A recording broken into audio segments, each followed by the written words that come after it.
过头转来国来看花莲两潭自行车道，伫北滨公园12公里这个所在路牌指标，去互人背走，插伫咧海沙坡顶悬。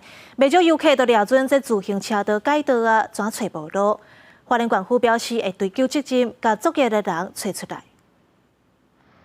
这是花莲北滨公园的海沙坡啊，原地两潭自行车道的指标，唔知去互谁背起来插伫遮，而且已经有一段时间啊，嘛拢无人通报相关的单位。我在想是移动后设计哦，所以差很久了，对不对？有一段时间了，大概有3个礼拜了。在地民众讲，因为对遮的路草较小，所以无啥要义。不过，若外地游客骑车过，真有可能就会误会，就是自行车道已经改所在，或者是抓准终点，就伫咧12公里远的海沙坡啊。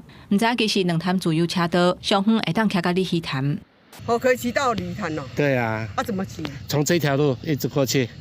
哪一条？这一条。官府表示，这款超工破坏行为已经犯毁损罪，会追究法律的责任，会要求管家赔偿，而且恢复原状。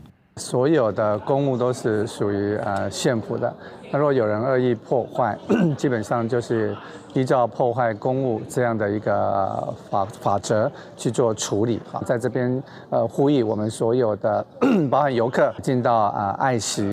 两潭自由车道为新社乡的七星潭开始，向南边行，通过花莲市吉安乡的海基仔，上尾到寿丰乡的鲤鱼潭，拢总有35.5公里长。沿路大自然的景色是真丰富，不过到暗时啊，迄条路较暗，官府按算要加安监视器，以防阁有人破坏遮的物件。记者综合报道。